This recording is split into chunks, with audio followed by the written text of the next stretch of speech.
Hello students, welcome to simply verse. Class 9 के science में हम लोग चैप्टर नंबर 2 पढ़ रहे थे, is matter around us pure. इसमें स्टार्टिंग के कुछ टॉपिक्स हमने पढ़ लिया था और आज हम लोग इसी चैप्टर को आगे कंटिन्यू करेंगे। व्हाट इज प्योर सब्सटेंस, ये हमने पढ़ लिया था। व्हाट इज मिक्सचर, ये भी हमने पढ़ लिया था।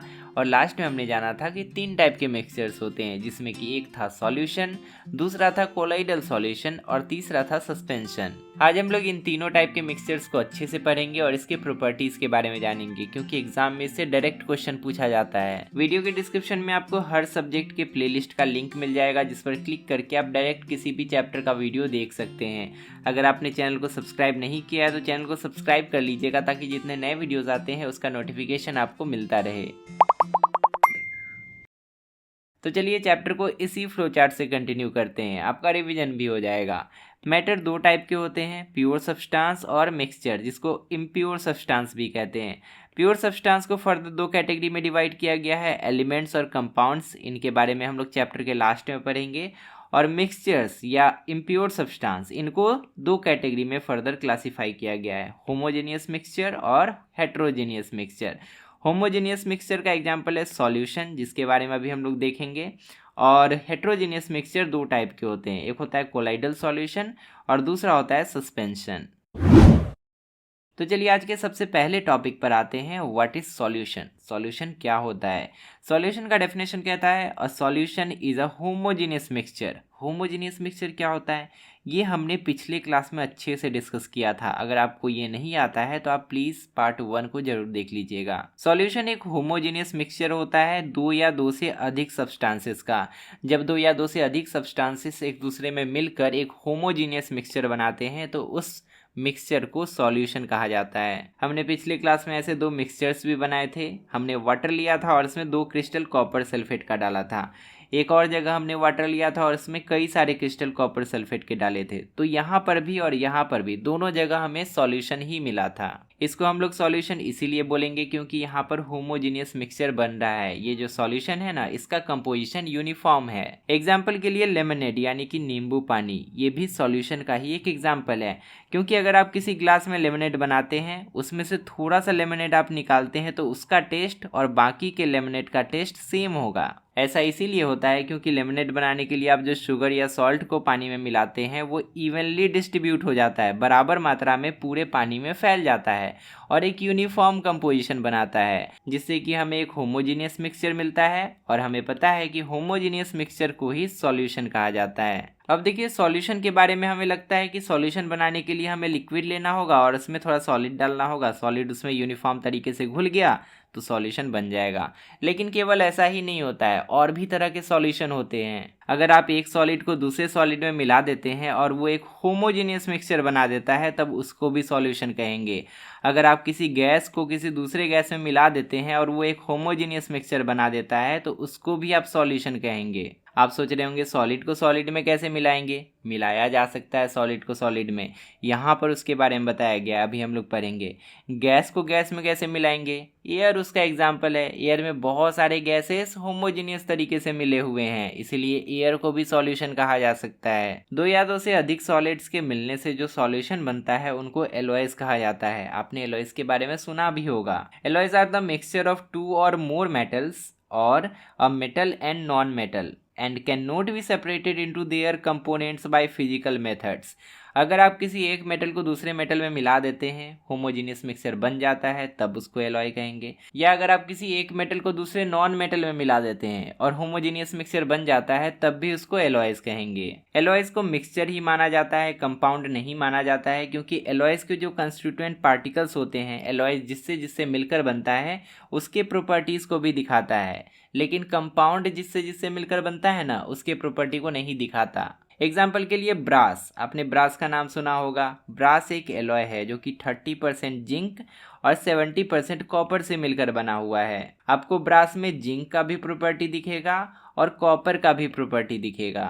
अब हमें समझना है कि सॉल्वेंट क्या होता है और सॉल्यूट क्या होता है। देखिए सॉल्यूशन बनाने के लिए हम लोग अक्सर 2 चीज़ों को मिलाते हैं। एग्जाम्पल के लिए अगर आप वाटर में शुगर को मिला दें तो आपको एक सॉल्यूशन मिलेगा। अगर आप 1 गिलास पानी में 1 चम्मच शुगर डालते हैं तो शुगर की मात्रा कम हुई और पानी की मात्रा ज़्यादा हुई।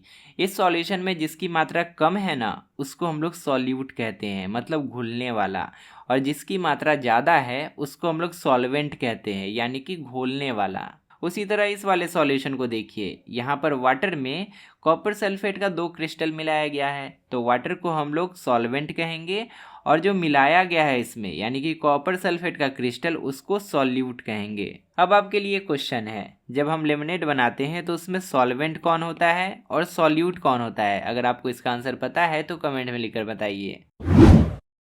एग्जाम्पल्स में अलग अलग तरह के सॉल्यूशंस के बारे में बताया गया है। एग्जाम में अगर आप इन एग्जाम्पल्स को लिखेंगे, इस तरह से लिखेंगे, तो आपको अच्छा मार्क्स मिलेगा, इसीलिए इसको अच्छे से समझिएगा। शुगर और वाटर का सॉल्यूशन किस टाइप का सॉल्यूशन है? ये है सॉलिड इन लिक्विड सॉल्यूशन, मतलब हम एक सॉलिड को लिक्विड में घोलते हैं। इस सॉल्यूशन में शुगर को सॉल्यूट कहेंगे और वाटर को क्या कहेंगे? वाटर को सॉल्वेंट कहेंगे। आयोडीन और एल्कोहल का भी एक सॉल्यूशन बनता है। इस सॉल्यूशन को टिंचर ऑफ आयोडीन कहा जाता है। ये बहुत इंपॉर्टेंट है, इसको याद रखिएगा। इसमें आयोडीन जो कि सॉलिड स्टेट में है वो सॉल्यूट हुआ, और एल्कोहल जो कि लिक्विड स्टेट में है वो सॉल्वेंट हुआ। एरेटेड ड्रिंक्स यानी कि जो कोल्ड ड्रिंक्स होता है जैसे कि सोडा वाटर, ये गैस इन लिक्विड टाइप का सॉल्यूशन है, मतलब लिक्विड में गैस को घोला गया है। इसमें कार्बन डाइऑक्साइड होता है जो कि सॉल्यूट है, और वाटर होता है जो कि सॉल्वेंट है। एयर एक गैस इन गैस टाइप का मिक्सचर है, मतलब गैस में गैस मिला हुआ है।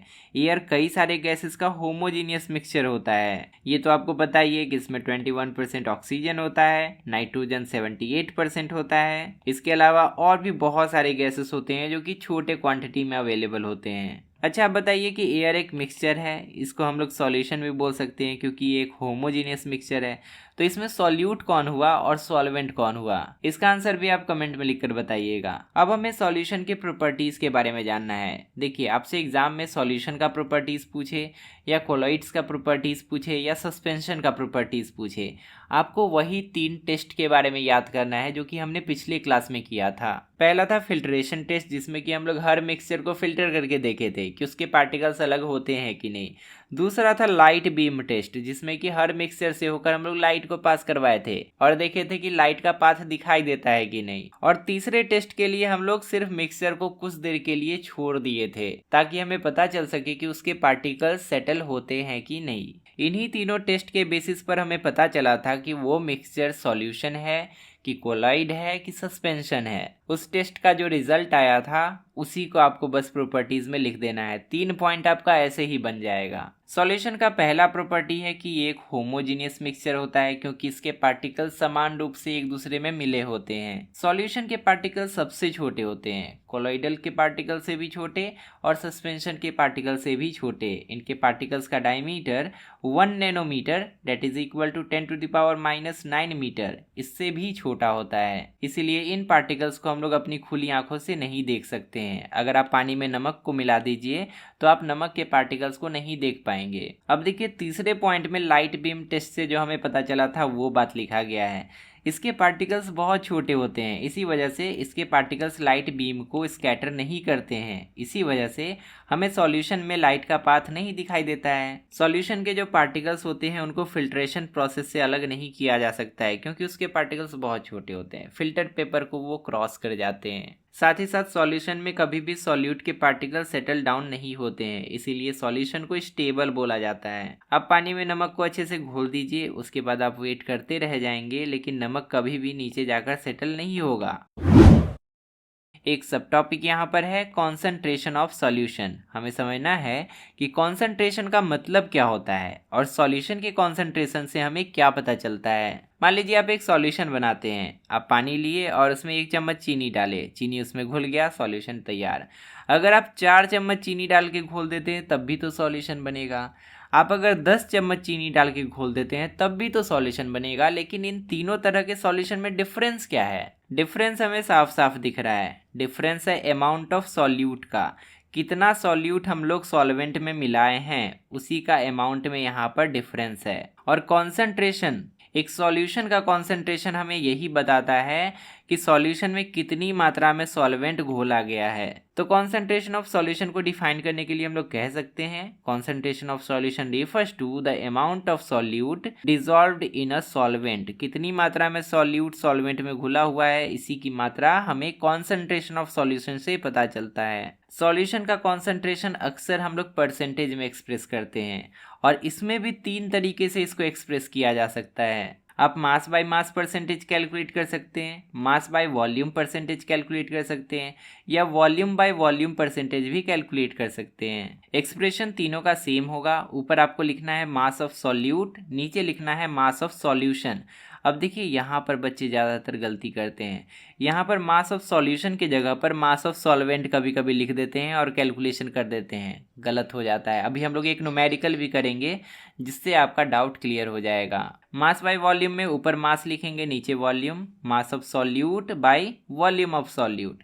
वॉल्यूम बाय वॉल्यूम में ऊपर भी वॉल्यूम नीचे भी वॉल्यूम लिखेंगे, volume of solute by volume of solution. और परसेंटेज बनाने के लिए आपको पता है क्या करते हैं, 100% से मल्टीप्लाई कर देते हैं, मल्टीप्लाई बाय 100%, मल्टीप्लाई बाय 100%। उसके बाद जो आपको आंसर मिलेगा वो परसेंटेज में होगा। अब हमें समझना है कि डाइल्यूट सॉल्यूशन, कॉन्सेंट्रेटेड सॉल्यूशन और सैचुरेटेड सॉल्यूशन क्या होते हैं। मान लीजिए आप रूम टेम्परेचर पर एक सॉल्यूशन बनाने के लिए बैठते हैं। अब रूम टेम्परेचर क्यों बोले? रूम टेम्परेचर इसीलिए बोले क्योंकि अगर आप सॉल्यूशन बनाते हुए टेम्परेचर को बढ़ाते जाइएगा या घटाते जाइएगा तो सॉल्यूशन पर इफेक्ट पड़ेगा। इसीलिए आपको बिना टेम्परेचर को बढ़ाए घटाए ही सॉल्यूशन बनाना है। स्टार्टिंग में आप पानी लिए, उसमें 1 चम्मच चीनी डाले, वो घुल गया। उसके बाद 4 चम्मच चीनी डाले, वो भी घुल गया। उसके बाद आप 10 चम्मच चीनी डालें, वो भी घुल जाता है। लेकिन अगर आप इस कंडीशन में 11वां चम्मच चीनी डालते हैं तो वो नहीं घुल पाता, वो नीचे जाकर तले में बैठ जाता है। जब सॉल्यूशन में चीनी घुलना बंद हो जाता है ना, तब उस सॉल्यूशन को सैचुरेटेड सॉल्यूशन कहते हैं। सैचुरेटेड नाम से ही पता चल जाता है, पूरा सैचुरेट हो गया, अब और नहीं घोला जा सकता। और जब आप सॉल्यूशन में 4 चम्मच और 1 चम्मच चीनी घोले थे ना, तब उस सॉल्यूशन को अनसैचुरेटेड सॉल्यूशन कहा जाएगा। अनसैचुरेटेड सॉल्यूशन में भी 2 नाम है, एक है डाइल्यूट सॉल्यूशन और दूसरा है कॉन्सेंट्रेटेड सॉल्यूशन। इन दोनों टर्म्स का इस्तेमाल किया जाता है कंपेयर करने के लिए। है तो दोनों ही अनसैचुरेटेड, मतलब इसमें और चीनी घोला जा सकता है, पर दोनों में डिफरेंस है। दोनों में ये डिफरेंस है कि इसमें कम चीनी घुला हुआ है और इसमें ज़्यादा चीनी घुला हुआ है। दोनों में से जिसमें कम चीनी घुला हुआ है उसको हम लोग कहेंगे डाइल्यूट सॉल्यूशन, और जिसमें ज़्यादा चीनी घुला हुआ है उसको हम लोग कहेंगे कॉन्सेंट्रेटेड सॉल्यूशन। इस तरह से हम लोग कंपेयर करने के लिए इन दोनों टर्म्स का इस्तेमाल करते हैं। तो डेफिनेटली आप लोग समझ गए होंगे डाइल्यूट सॉल्यूशन क्या होता है। तो अब आप समझ गए होंगे कि डाइल्यूट सॉल्यूशन क्या होता है, कॉन्सेंट्रेटेड सॉल्यूशन क्या होता है और सैचुरेटेड सॉल्यूशन क्या होता है। ये तो एकदम आसान है क्योंकि इसमें आपने इतना घोला जितना घोला जा सकता था, पर इस छोटे से चम्मच से कितना घोला जा सकता था। इस क्वेश्चन में देखिए हमें कॉन्सेंट्रेशन ही पता करना है। लिखा है solution contains 40 gram of common salt in 320 gram of water. Calculate the concentration in terms of mass by mass percentage of solution. हमें कॉन्सेंट्रेशन बताना है mass by mass percentage calculate करके। सॉल्ट कम है, वाटर ज़्यादा है, तो सॉल्ट क्या हुआ आपका, सॉल्यूट हो गया। तो हम लिख सकते हैं मास ऑफ सॉल्यूट, ये हमें दिया गया है। मास ऑफ सॉल्यूट है 40 ग्राम और हमें क्या दिया हुआ है, मास ऑफ सॉल्वेंट दिया हुआ है, मतलब जिसमें घोला जाना है 320 ग्राम्स। मास ऑफ सॉल्यूट आपको पता है, मास ऑफ सॉल्वेंट आपको पता है।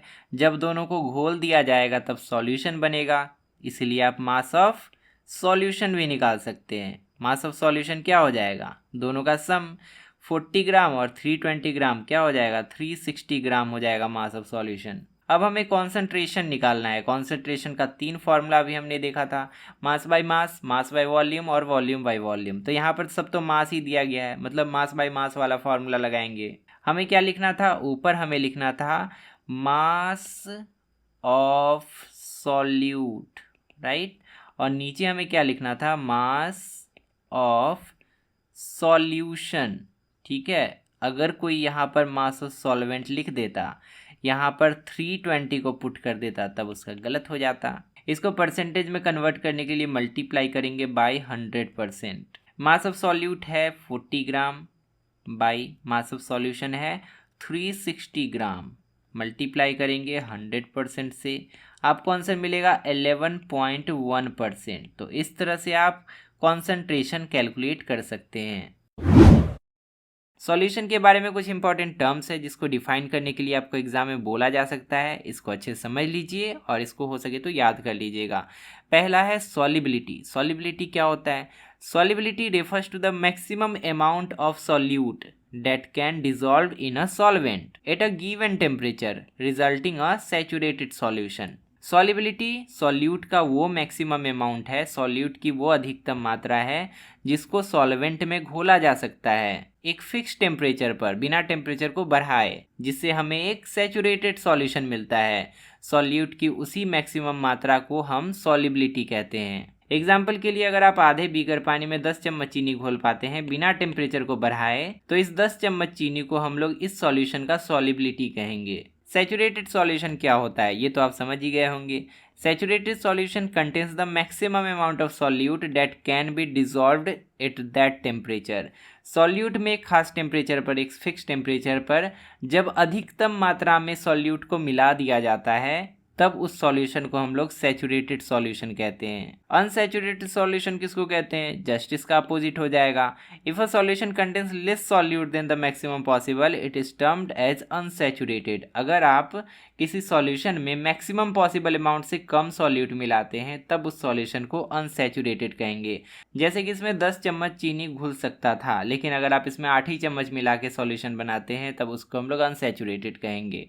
अच्छा, एक और बात, मान लीजिए ये 10 चम्मच चीनी डालने से सैचुरेट हो जाता है, आप 11वां चम्मच डालिएगा तो नीचे जाके बैठ जाएगा, लेकिन आपको 11वां चम्मच भी घोलना है, तब आप क्या करेंगे? आप सिंपली इसको गर्म करेंगे, इसका टेम्परेचर बढ़ाएंगे। जब आप इसका टेम्परेचर बढ़ाइएगा ना तो इसमें 11वां चम्मच चीनी भी घुल जाएगा। हो सकता है और टेम्परेचर बढ़ाए तो 12वां चम्मच चीनी भी घुल जाए, 13वां चम्मच चीनी भी इसमें घुल जाए। जैसे जैसे आप टेम्परेचर बढ़ाते जाइएगा ना, इसमें और चीनी घुलते जाएगा। टेम्परेचर बढ़ाकर आप बहुत सारा चीनी तो घोल लेंगे, लेकिन बाद में जब ये ठंडा होगा तब क्या होगा पता है?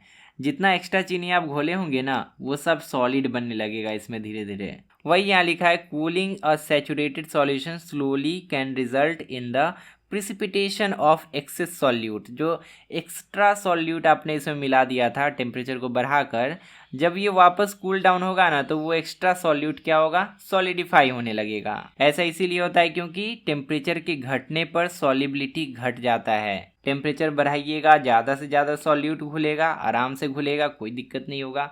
लेकिन टेम्परेचर घटाइएगा तो जो भी आप घोले रहेंगे ना वो सब सॉलिड बनने लगेगा। Different substances have different solubilities in a given solvent at the same temperature. अगर एक ही टेम्परेचर पर दो अलग अलग बीकर में बराबर मात्रा में आप पानी लेकर एक में कॉपर सल्फेट मिलाते हैं CuSO4 और दूसरे में शुगर मिलाते हैं, तो ज़रूरी नहीं है कि जितना कॉपर सल्फेट आप इसमें घोल पाइएगा उतना ही शुगर भी घोल पाइएगा।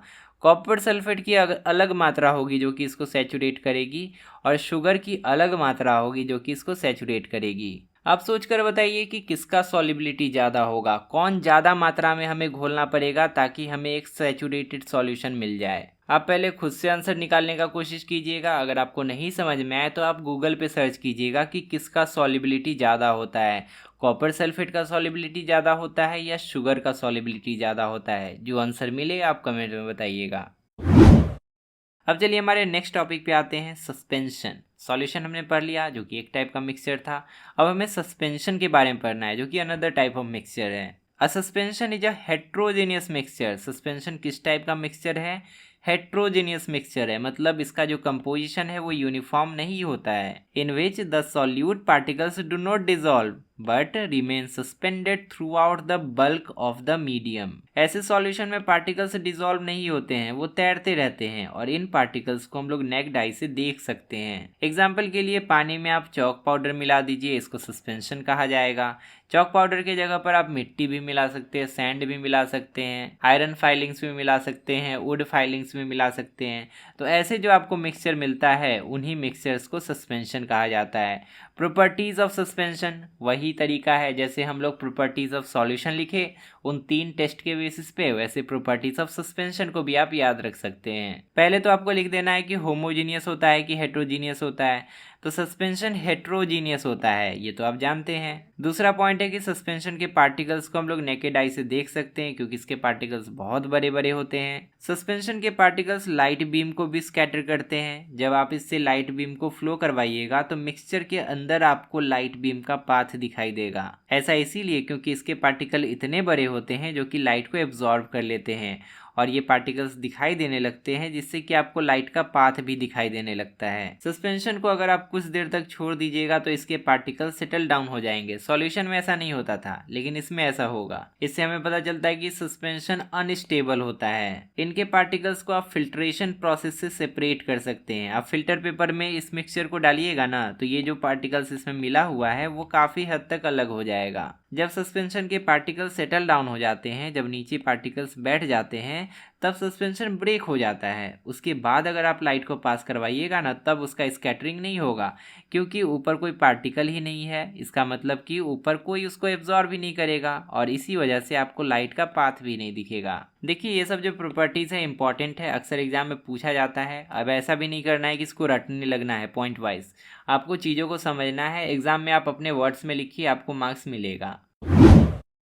आज के अंतिम टॉपिक पर आते हैं, व्हाट इज कोलाइडल सॉल्यूशन। इसको भी हमने पहले क्लास में ही पढ़ लिया था अच्छे से। आपको याद रखना है कि कोलाइडल सॉल्यूशन के जो पार्टिकल्स होते हैं वो सस्पेंशन के मुकाबले छोटे होते हैं और सॉल्यूशन के मुकाबले बड़े होते हैं। अच्छा, हम एक फिगर बना के दिखा देते हैं।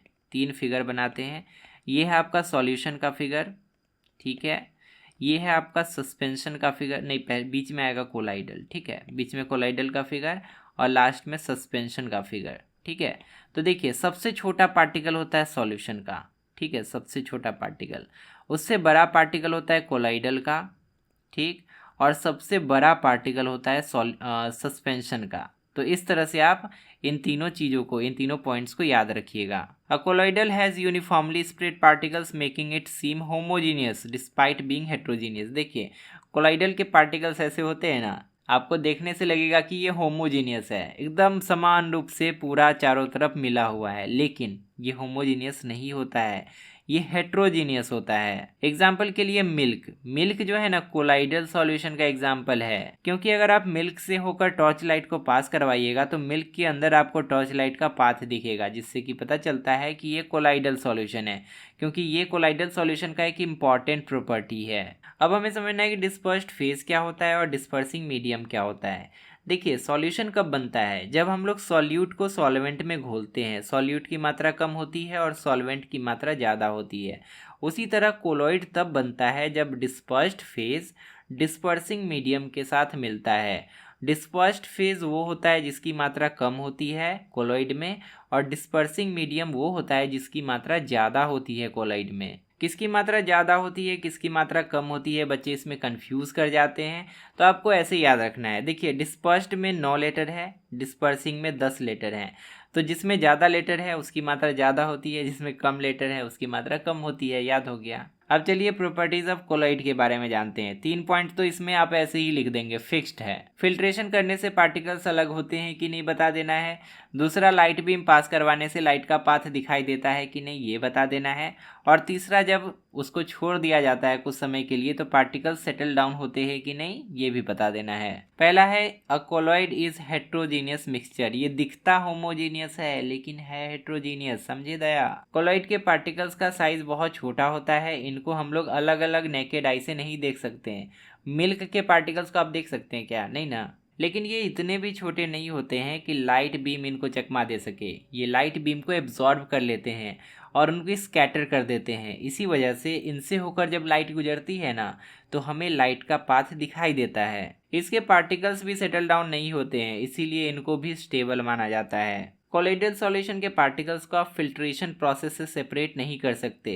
अगर आप मिल्क को फिल्टर पेपर में डालिएगा तो मिल्क पाउडर आपको नहीं मिलेगा। मिल्क से उसके कंपोनेंट्स को एक स्पेशल टेक्निक से अलग किया जा सकता है। उस स्पेशल टेक्निक का नाम है सेंट्रीफ्यूगेशन। आपने देखा होगा कि जब दूध से मक्खन निकाला जाता है तो दूध को बहुत तेजी से घुमाया जाता है, उससे दूध का मक्खन अलग हो जाता है और उसका पानी अलग हो जाता है। अब देखिए, इस टेबल में कई सारे कोलॉइड्स के एग्जाम्पल्स दिए गए हैं। कोलॉइड्स भी कई तरह के होते हैं। जैसे जब हम लोग सॉल्यूशन पढ़ रहे थे तो जाने थे कि सॉल्यूशन केवल सॉलिड को लिक्विड में घोलने से नहीं बनता है। अगर आप सॉलिड को भी मिलाइएगा, होमोजेनियस मिक्सचर बनेगा, तो उसको भी हम लोग सॉल्यूशन कहेंगे।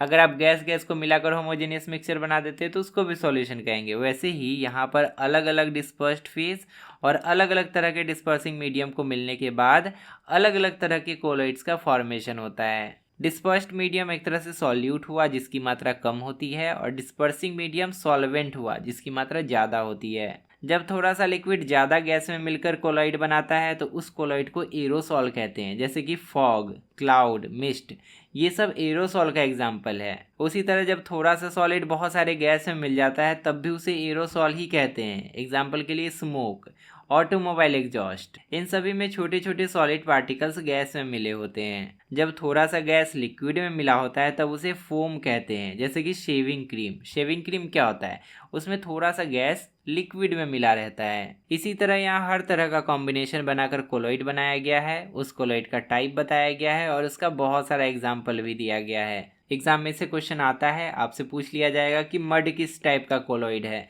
या आपसे पूछ लिया जाएगा फेस क्रीम किस टाइप का कोलॉइड है, या आपसे पूछ लिया जाएगा कि कलर्ड जेमस्टोन जो होता है वो किस टाइप का कोलॉइड है। अब देखिए यहाँ पर 3 क्वेश्चंस दिए गए हैं, इसका आंसर आप अपने वर्ड्स में लिखने का कोशिश कीजिएगा। वैसे हम यहाँ पर आंसर दे दिए हैं आपके हेल्प के लिए। पहला क्वेश्चन है differentiate between homogeneous and heterogeneous mixtures with example. यहाँ पर हम अच्छे से डिफरेंशिएट कर दिए हैं टेबल बना के और उसका एग्जाम्पल भी दे दिए हैं। दूसरा क्वेश्चन है how are sol, solution and suspension different from each other.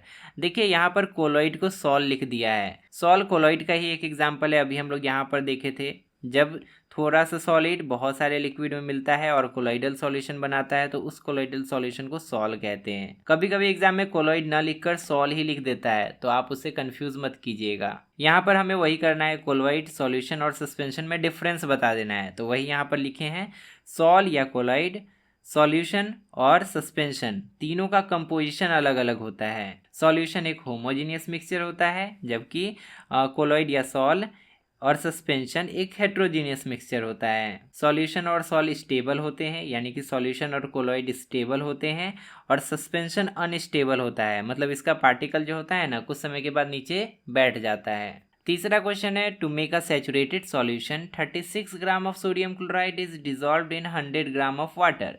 Saturated solution बनाने के लिए 36 ग्राम सोडियम क्लोराइड को यानी कि 36 ग्राम नमक को 100 ग्राम पानी में मिलाया जाता है एट 293 केल्विन। टेम्परेचर यहाँ पर दे दिया है, टेम्परेचर से यहाँ पर कैलकुलेशन का कोई लेना देना नहीं है।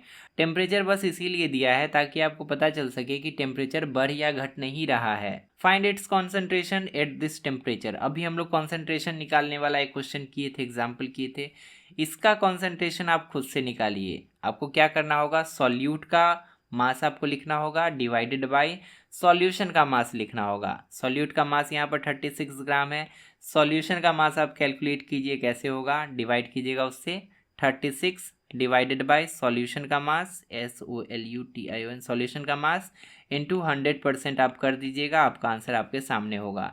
इसका आंसर क्या आता है कमेंट में मुझे चाहिए। तो फाइनली हमने यहाँ तक के सभी टॉपिक्स को कंप्लीट कर लिया, बचा अंतिम का 2 टॉपिक, उसको हम लोग नेक्स्ट क्लास में कंप्लीट कर लेंगे। जाने से पहले चैनल को सब्सक्राइब कर लीजिएगा और ये भी बताइएगा कि नेक्स्ट आपको किस चैप्टर का एक्सप्लेनेशन चाहिए।